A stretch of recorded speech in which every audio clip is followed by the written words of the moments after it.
E aí, pessoal, beleza?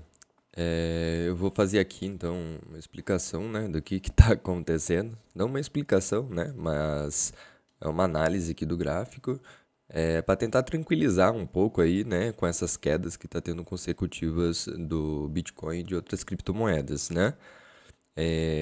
Para vocês que começaram a comprar agora, né, e vocês verem a carteira, por exemplo, a carteira pública aqui com uma queda, né, de 16% no total, pode estar pensando, né, porra, que merda é essa, né? O cara falou que ia subir, que ia valorizar pra caramba e agora tá caindo, né? Bem, tudo que sobe tem que descer uma hora, né? E com os gráficos e com o valor das ações e criptomoedas é a mesma coisa, né? A gente enfrentou uma subida aqui desde dezembro do ano passado, né? Janeiro, vamos colocar aqui do ano passado, de mais de 370%, né? Então é natural que existam correções, né, que servem para encontrar o valor justo do Bitcoin. Eu tinha colocado aquele gráfico um pouco tempo atrás do preço, né, do custo de mineração do Bitcoin. Eu tinha mostrado para vocês que estava mais ou menos nessa faixa aqui, né, de 100 mil e 106 mil, 108 mil dólares para minerar um Bitcoin, né? Então, e por que está tendo essa queda aqui, sendo que a gente teve o halving, né, e tudo mais, e o preço continua caindo e caindo mais do que antes, né, do halving. Bem, vocês têm que entender que tudo no mercado a gente tem antecipação, né?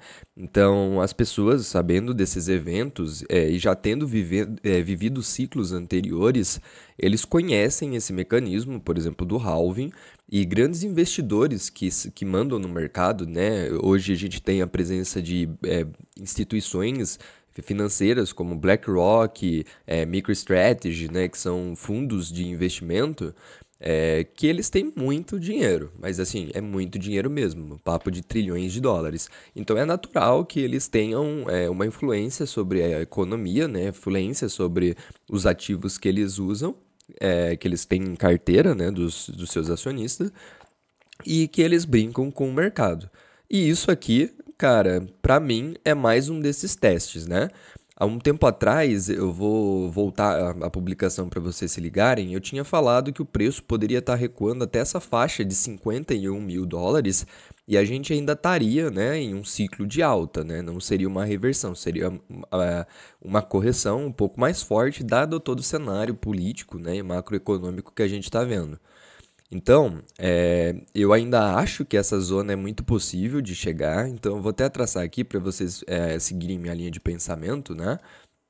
Então aqui, ó, no 51 mil, 51 entre 52, nessa faixa de preço aqui onde que eu coloquei essa linha amarela, você pode ver, né, que tem algumas interações no gráfico. Quando eu falo interações são o quê, né? São quando o gráfico ele atinge e recua, tá vendo aqui, ó? Por exemplo, vou até desenhar aqui. Ele faz assim, ó. Ele atinge aqui e recua. Tá vendo? Isso forma um topo local. Aí aqui ele passa um pouquinho, caiu, ó, atingiu, bateu de novo. Aqui ele tentou, não foi tão forte o movimento e voltou. Aqui também você pode ver uma pequena tentativa de atingir esse topo. E aqui também, ó, quando ele atinge, ele fica um tempo aqui, tá vendo? Antes de subir. Então a gente tem um, dois, três, quatro, cinco zonas de interação, né? Então isso aqui é uma coisa que a gente pode chamar de uma zona de resistência, né? Toda vez que o preço tenta subir dessa zona aqui, ele sofre uma influência, né, de venda que mantém o preço abaixo, né, ou mantém o preço por um tempo nessa faixa. Então isso quer dizer que existem bastante ordens de compra aqui, bastante pessoas negociando essa faixa de valor. O que eu acredito? Eu acredito que essa queda que a gente está vendo hoje, já batendo 56.900 dólares, ela possa estender até esse ponto aqui, né? Fazer esse toque, né? Esse teste e dar um bounce, né? Ou seja, ficar nessa região aqui um pouco para depois conseguir subir e superar esse topo aqui anterior que a gente fez, né? Dos 73 mil dólares quase. Então, eu já estava contando com essa queda, né? Vocês podem ter visto numa publicação lá antiga que eu fiz, que isso aqui podia ser possível, dado o cenário, tanto da guerra, né, quanto também desses investidores institucionais. Uma coisa interessante também que a gente pode ver é que se a gente entrar, né, a gente já está 5 semanas consecutivas de queda de preço do Bitcoin. Isso aqui não é normal, vamos dizer assim, comparado a ciclos passados, né? Ciclos passados, geralmente, ó, vocês podem ver, são 2 semanas, né, de essa queda, uma semana, e a gente já está indo para 5. Então, o cenário está um pouco diferente aqui, mas é também porque o jogo mudou, né?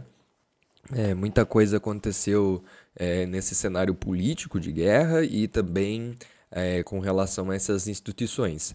A gente teve também, há uns 2 dias atrás, né, eu estou falando hoje no dia 1 de maio, então provavelmente ali no dia, entre dia 28 e 29 de maio, de abril, a gente teve o lançamento de ETFs também lá em Hong Kong, né? Então isso daí é outro fator que eu acredito que vai segurar o preço nessa faixa. Porém, pensando num cenário mais apocalíptico ainda, a gente poderia testar outras zonas aqui que seria nessa faixa de preço de 41 mil dólares. Como eu disse também, ó, as interações aqui, ó, no gráfico, uma, duas, aqui tem várias interações, né? Aqui tem uma boa região, né, que o preço ficou acumulando antes de subir. Então, essas duas zonas aqui, elas ainda são lugares, assim, vamos dizer, que eu esperaria o Bitcoin tocar, né, e seguir esse fluxo de acumulação, né, talvez preso dentro desse caixote, ou um caixote aqui um pouco mais cima, né. Quando eu digo caixote, é realmente esse retângulo aqui que vocês estão vendo do preço, né. Eu acredito que o preço, se furar aqui, ele pode ficar oscilando nessa parte para ganhar força, para depois subir. E, bem, mas isso se romper essa linha de 51K. Eu estou apostando mais forte nessa linha aqui de 51K, né? Para segurar o preço, para a gente ficar fazendo uma acumulação entre 51 e 63 mil dólares por um tempo. Isso aqui, cara, assim, eu acredito que pode demorar até outubro, tá? Esse movimento. Então, se vocês pararem para pensar na estratégia que a gente está usando, que é DCA, que é compras ao longo do mês, né? E ao longo das semanas fazer aportes semanais, isso aqui só dá mais tempo para a gente acumular Bitcoin até a gente chegar nos 108 mil, que para mim assim é uma coisa inevitável, sabe? Ou no final do ano ou começo de 2025 a gente vai estar falando do Bitcoin desse preço aqui de 100 mil ou acima, tá? Lá até por 150 eu acredito que possa ser um valor bem, bem justo para comprar. Então, esse período aqui, né, de acumulação, né, e essas quedas que a gente está tendo, são oportunidades para a gente, pequeno investidor, conseguir comprar mais Bitcoin antes desses movimentos, tá? Eu falo isso tanto por confiança na tecnologia, né, sabendo do potencial do Bitcoin, quanto as análises técnicas também trazem, né, esse pressuposto, né? Uma coisa interessante aqui também que vocês forem ver é que se eu aplicar o gráfico de Fibonacci desde essa subida aqui, ó, quando começou essa subida de preço e colocar até aqui o final, vocês vão ver aqui, cara, é incrível, assim, quando você começa a estudar análise técnica, você começa a perceber umas coisas, assim, bem insanas, sabe?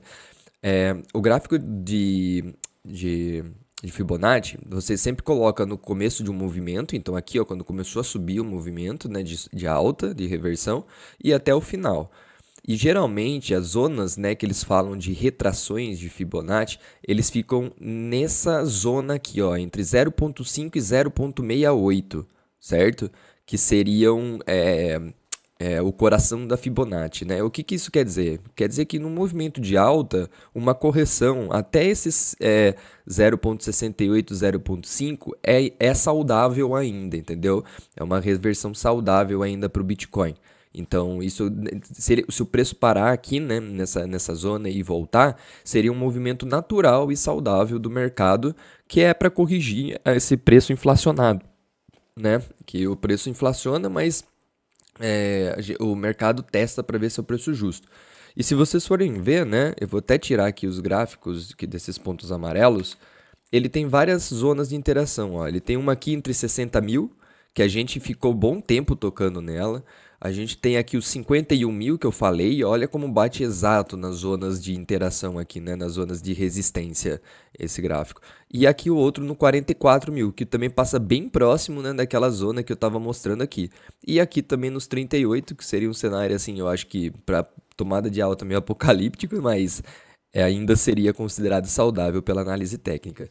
Então, assim, o que eu posso falar investimento em Bitcoin, apesar de você ver seu dinheiro oscilando por dia, para cima e para baixo, ele é uma coisa que você tem que fazer ao longo do tempo, né? Ter um prazo.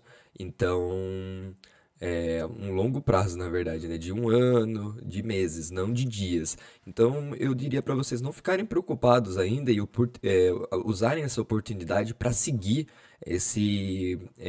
essa nossa estratégia de DCA, né? Porque, por exemplo, agora, chegando nos 57 mil, já seria uma outra zona legal de fazer um aporte aqui no começo do mês, né? Esperar talvez até a semana que vem para ver se o preço vai tocar aqui no 51 e aqui fazer uma entrada bem forte. Então, aqui no 51 mil, se o preço chegar aqui, com certeza eu vou estar fazendo compras com aportes maiores para tentar surfar essa acumulação em alta depois.